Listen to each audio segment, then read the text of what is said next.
हरे मुरारे हे नाथ नारायण वासुदेव।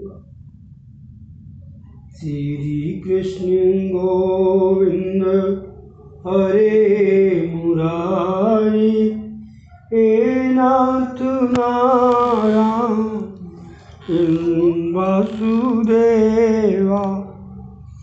जिस प्रकार सच्चा वैष्णव ठाकुर जी के दर्शन के लिए आतुर होता है, उसी प्रकार सच्चे भक्त के दर्शन के लिए भगवान भी आतुर होते हैं। ध्रुव जी के समक्ष भगवान नारायण प्रकट हुए, किंतु ध्रुव जी ने आंखें नहीं खोली। भगवान ने सोचा, जिस तरह तो मैं कब तक खड़ा रहूंगा। ध्रुव जी के हृदय से में जो तेजोमय प्रकट स्वरूप था, उसको प्रभु ने अंतर्ध्यान कर दिया। अब ध्रुव जी व्यथित हो गए, सोचने लगे कि ये दिव्य स्वरूप कहाँ दृश्य हो गया। ध्रुव जी ने आंखें खोली तो अपने सामने चतुर्भुज नारायण को देखा। अब तो ध्रुव जी मानो भगवान का दर्शन नहीं कर रहे हैं, किंतु उनकी रूप ज्योति को पी रहे हैं। बहुत कुछ बोलने की इच्छा है, किंतु कैसे बोला जाए, क्योंकि अज्ञानी जो ठहरे। अपने शंख द्वारा भगवान ने बालक के गाल का स्पर्श किया और उसके मन में सृष्टि जागृत की। ध्रुव जी ने स्तुति की, योवान्ता प्रवेशमं वाचमिमां प्रसुप्ता संजीवनमत्ति अखिलेश शक्तिधरा स्वधाम्ना अन्यास्य हस्तचरण श्रवणत्वादीन् प्राणन्निमो भगवते पुरुषाय तुभ्यम्। प्रभु आप सर्वशक्तिमान हैं, आप ही मेरे अंतःकरण में प्रवेश करके अपनी तेज से मेरी सुषुप्त वाणी को चेतना युक्त करते हैं, तथा मेरे हाथ पैर कान त्वचा अन्य सभी इंद्रियों और प्राणी को चैतन्य देते हैं। ऐसे आप अंतर्यामी भगवान की मैं वंदना करता हूँ। मेरी बुद्धि में प्रविष्ट होकर उसे सत्कर्म की प्रेरणा देने वाले प्रभु को मैं बार बार वंदन करता हूँ। आपका कृतज्ञ आपको कैसे भूल सकता है। जो आपकी स्तुति नहीं करता वो सचमुच ही कृतज्ञ है। आप तो मनुष्य को जन्म मरण के चक्र से मुक्त करते हैं। आपको कामाद विषयों की इच्छा से भजने वाला मूर्ख है। आप तो कल्पवृक्ष हैं, फिर भी वे मूर्ख जन देहोपभोग के हेतु ऐसे सुखों की इच्छा करते हैं, जिन सुखों के कारण ही प्राणी को नरक लोक में जाना पड़ता है। जब आप कृपा करेंगे तभी ये जीव आपको पहचान सकता है। आपकी कृपा प्राप्त होने पर ही ये जीव आपका दर्शन करता है, आपको प्राप्त कर सकता है। मात्र साधना से ईश्वर दर्शन नहीं होता। कृष्ण कृपा साध्य है, साधना साध्य नहीं। किंतु इसका अर्थ ये नहीं कि तुम साधना ना करो। साधना तो अवश्य करो, किंतु साधना पर विश्वास मत करो, अभिमान मत करो। साधना तो करनी ही है। साधना करते करते थका हुआ जीव दीन होकर रो पड़ता है, तभी भगवान कृपा करते हैं। उपनिषद में कहा है, नायात्मता प्रवचने लभ्यो न मेधया न बहुना सुतेन इमे वै सुगुणतो तेन लवस्यासि आत्मा वृतो तनुश्याम। वो आत्मा न तो वेदाभ्यास से मिलती है और न बुद्धि चातुर्य से मिलती है और न तो कई शास्त्रों के श्रवण से। मेधया न बहुना सुतेन, किंतु जिसका वह वर्ण करती है उसी को इस आत्मा की प्राप्ति होती है। आत्मा उसी को स्वरूप दर्शन कराती है। साध्य की प्राप्ति होने के पश्चात कई लोग साधन की उपेक्षा करते हैं। साधन की उपेक्षा करने से फिर माया प्रविष्ट हो जाती है। अद्वैत भाव की सिद्धि के पश्चात भी वैष्णव तो भगवान की भक्ति करता ही रहता है।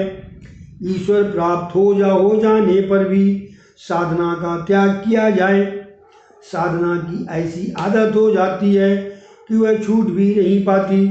तुकाराम ने कहा है, आधी केला सत्संग तुका झाला पांडुरंग, और त्याजे भजन राहिना मूल सुवाए जाइना। सत्संग से तुकाराम पांडुरंग जैसे हो गए हैं, अब उन्हें भजन करने की आवश्यकता नहीं है। किंतु तुकाराम को भजन करने की आदत ही ऐसी पड़ गई कि भजन करना छूट ही नहीं पाता। तुकाराम ने प्रारंभ में सत्संग किया तो उन्हें जप करने की आज्ञा मिली। जब से भगवान ने दर्शन दिए और कृपा की, अब तुकाराम और पांडुरंग में द्वैत भाव नहीं है। फिर भी वे भजन करना छोड़ नहीं सकते, क्योंकि वे आदत से मजबूर हो जो हैं। ऐसी उन्नत स्थिति पर पहुंचकर भी ज्ञानी भक्त का त्याग नहीं करता। ज्ञानी भक्त के लिए भक्ति एक व्यसन सी होती है। भक्ति व्यसन सी बन जाए तो बेड़ा पार लग जाता है। प्रभु, आपके दर्शन प्राप्त करने के पश्चात भी सच्चे ज्ञानी भक्तजन आपकी भक्ति छोड़ नहीं सकते। आपके दर्शन प्राप्त करने के पश्चात जो आपका स्मरण नहीं करता वो कृतघ्न है। सुखदेव जी ने राधा कृष्ण का ध्यान एक क्षण मात्र के लिए भी छोड़ने को कोई कहेगा तो ऐसा नहीं कर सकेंगे। अपरोक्ष साक्षात्कार करने के बाद भी भजन छोड़ा नहीं जा सकता। ध्रुव कुमार ने सुंदर स्तुति की, नाथ, जब आपके लाडले भक्त आपका दर्शन करते हुए, स्मरण करते हुए आपकी कथा करें, तब वह सुनने का योग मुझे देने की कृपा करें। वो आनंद तो योगियों के ब्रह्मानंद से भी श्रेष्ठ है। ध्रुव कुमार ने विद्वानों की कथा सुनने की इच्छा व्यक्त नहीं की। उनकी तो इच्छा है कि जिनका हृदय कृष्ण प्रेम के रस में लीन हो गया वो कथा सुनाएं। ज्ञानी की कथा और भक्त हृदय की कथा में अंतर है। आपकी कथा का आनंद ब्रह्मानंद से भी श्रेष्ठ है। श्रीधर स्वामी को इस श्लोक का अर्थ करने में कुछ कठिनाई सी लगी है। उपनिषद के सिद्धांत का यहाँ पर कुछ विरोध सा किया गया है। उपनिषद में कहा है कि ब्रह्मानंद ही सर्वश्रेष्ठ है। कोई भी आनंद ब्रह्मानंद से श्रेष्ठ नहीं हो सकता।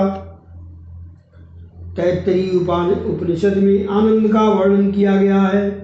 मनुष्य के आनंद की अपेक्षा गंधर्वों का आनंद श्रेष्ठ है, और इसकी अपेक्षा स्वर्ग के देवों का आनंद श्रेष्ठ है। देवों के आनंद से बढ़कर है इंद्र का आनंद, और इंद्र आनंद की अपेक्षा बृहस्पति का आनंद 100 गुना श्रेष्ठ है। किंतु ब्रह्मानंद तो सर्वश्रेष्ठ आनंद है, जो निष्काम है, निर्विकार है, और जिसके मन का निरोध हो चुका है। उसे जो आनंद मिलता है यही ब्रह्मानंद है। ये सर्वश्रेष्ठ आनंद है। ब्रह्माकार वृत्ति वाले योगियों को जो ब्रह्मानंद प्राप्त होता है वही श्रेष्ठ आनंद है। जहाँ द्वैत, प्रपंच, मैं और तू नहीं है, वह आनंद श्रेष्ठ है। जब तक मैं और तू का अस्तित्व है तब तक श्रेष्ठ आनंद नहीं मिल पाता। ब्रह्मानंद की प्राप्ति होने पर सांसारिकता का, जगत का अस्तित्व नहीं रह पाता। भागवत में ध्रुव जी कहते हैं कि भगवान की कथा श्रवण का आनंद ब्रह्मानंद से भी श्रेष्ठ है। ये विरोधाभास क्यों है? इसमें कौन सी बात सच्ची है? महापुरुषों ने अपनी अपनी दृष्टि से समाधान किया है कि ब्रह्मानंद सर्वश्रेष्ठ है, किंतु इसमें एक दोष है। ये आनंद एक भोग्य है, सर्वभोग्य नहीं। जिसकी वृत्ति ब्रह्माकार हुई है उसे ही आनंद मिल सकता है। अतः ये आनंद गौण है। कथा कीर्तन का आनंद अनेक भोग्य है। भजनानंद सर्वभोग्य होने के कारण सभी को एक साथ आनंदित करता है। इसी कारण से कथानंद को ब्रह्मानंद की अपेक्षा श्रेष्ठ कहा गया है। वैसे तो तात्विक दृष्टि से तो ब्रह्मानंद ही सर्वश्रेष्ठ कहा जाएगा। ब्रह्मानंद एक ही व्यक्ति को आनंदित कर सकता है। जो आनंद समाधि में लीन योगी प्राप्त कर सकता है, वो आनंद योगी के सेवक को नहीं मिल पाता। समाधि लीन योगी अकेला ही संसार पार करता है, जबकि सत्संगी स्वयं भी पार होता है, अन्यों को भी पार कराता है। कथा श्रवण सभी को एक आनंद देता है। ये अनेक भोग्य है। अतः कथा श्रवण का आनंद कथानंद भी श्रेष्ठ कहा गया है। कुछ टीकाकारों ने कहा है कि ब्रह्मानंद की अपेक्षा अन्य कोई भी आनंद श्रेष्ठ नहीं है, किंतु सत्संग की महिमा बुद्धिगत करने के लिए ऐसा भागवत में कहा गया है। प्रभु ने ध्रुव जी से कहा, मैं तेरी भक्ति से प्रसन्न हुआ, तू मुझसे चाहे जो मांग सकता है। ध्रुव जी ने कहा, क्या मांगूं और क्या नहीं, ये मेरी समझ में नहीं आ रहा है। आपको जो प्रिय हो वही मुझे दीजिए। भगवान शंकर जब प्रसन्न हुए थे तब उन्होंने नरसिंह मेहता से वर मांगने को कहा था। नरसिंह मेहता ने भी ध्रुव जैसा ही उत्तर दिया था। तो शिव जी ने कहा था, मुझे तो रासलीला प्रिय है, अतः मैं तुझे उसी का दर्शन कराऊंगा। और शिव जी ने मेहता को रासलीला के दर्शन कराए थे। ध्रुव जी ने भगवान से कहा, तू कुछ कल्पों के लिए अपने राज्य का शासन कर, उसके पश्चात मैं तुझे अपने धाम में ले चलूंगा। ध्रुव जी ने आशंका व्यक्त करते हुए कहा, मुझे अपना पूर्व जन्म का याद आ रहा है। राजा रानी के दर्शन से मेरा मन विचलित हुआ था, अतः मुझे ये जन्म लेना पड़ा। अब जो राजा बना तो फिर रानियों की माया में फंस जाऊंगा और असावधान हो जाऊंगा। मैं राजा नहीं बनना चाहता। प्रभु जी ने कहा, तू चिंता न कर, ऐसा कभी नहीं होगा। तेरी राजा बनने की इच्छा न भी हो तो मैं तुझे राजा बना हुआ ही देखना चाहता हूँ। ये माया तुझे प्रभावित नहीं कर सकेगी। मेरा नियम है कि जो मेरा पीछा करता है मैं भी उसी का पीछा करता हूँ। मैं तेरी रक्षा करूँगा। छोटे बच्चों को चाहे आनंद ना होता हो, किंतु माता को तो उसका श्रृंगार करने में आनंद मिलता ही है। मैं जगत को ये दिखाना चाहता हूँ कि जो व्यक्ति मेरा हो जाता है उसे लौकिक और अलौकिक दोनों प्रकार के आनंद प्रदान करता हूँ। मैं अपने भक्तों का अलौकिक सुख के साथ साथ लौकिक सुख से भी लाभान्वित करता हूँ। सबरी और मीरा जैसा अटल भक्तिभाव होने पर भगवान कहते हैं कि मैं रक्षा करता रहूँगा। जीव की रक्षा जब तक भगवान स्वयं नहीं करते तब तक वह काम का नाश नहीं कर पाता। जे राखे रघुवीर ते उरे ते ही काल मऊ। श्री राम ने जिनकी रक्षा की है वे कभी कामांध नहीं हुए हैं। फूल चुनने के लिए आए हुए एक राज सेवक ने ध्रुव को देखा तो उसने राजा से ध्रुव के आगमन का समाचार दिया। अनुष्ठान में बैठे उत्तानपाद राजा दौड़ पड़े। जरा देखिए तो सही, 6 मास पूर्व जिस उत्तानपाद राजा ने ध्रुव को अपनी गोद में क्षण मात्र भी बैठने नहीं दिया था, वही राजा भगवान के दर्शन करके आए हुए ध्रुव के स्वागत के लिए दौड़ते हुए जा रहे हैं। जो ईश्वर से संबंध जोड़ लेता है जगत उसके पीछे दौड़ने लगता है। परमात्मा जिसे अपना बनाते हैं उसकी शत्रु भी वंदना करते हैं। यदि तुम पीछे लग जाओगे तो जगत तुम्हारे पीछे लग जाएगा। संतों के साथ भी ऐसा ही होता है।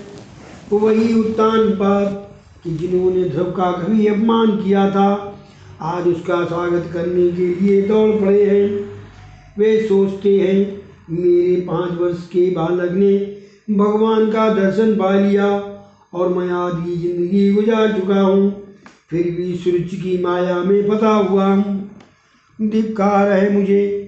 राजा की आंखों से आनंद अश्रु बह रहे हैं। कहाँ है मेरा ध्रुव, कहाँ है मेरा बेटा? सेवक ने कहा, देखिए महाराज, राजकुमार आपकी वंदना कर रहे हैं। तो राजा ने बालक को गले लगाकर कहा कि मैं वंदना के लिए अपात्र हूँ। सुखदेव जी वर्णन करते हैं, उस समय परमानंद की वर्षा हो रही है। अब ध्रुव माताओं की वंदना करने के लिए जा रहे हैं। वे सोचते हैं कि मेरी माता ने तो कहा था कि उसकी मैं वंदना ना करूं, तो कोई वैसी बड़ी बात नहीं है, किंतु विमाता सूरज की तो मुझे वंदना करनी ही चाहिए।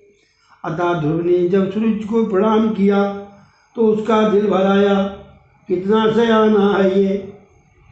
सुनीत का हृदय तो हर्ष के मारे इतना भर आया कि वह तो कुछ बोल भी ना पाई। उसे लगा कि आज ही वह पुत्रवती हुई है, क्योंकि उसका पुत्र आज भगवान को प्राप्त करके आया है।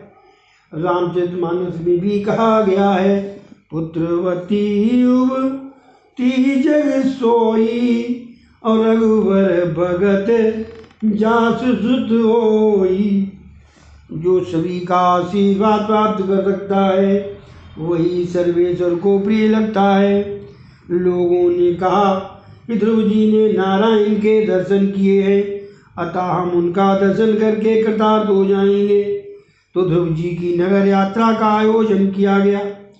ध्रुव जी को हाथी पर सवार होने के लिए कहा गया, तो उन्होंने कहा, मैं अकेला सवार नहीं हो सकता, मेरे भाई उत्तम को भी पास में बिठलाओ।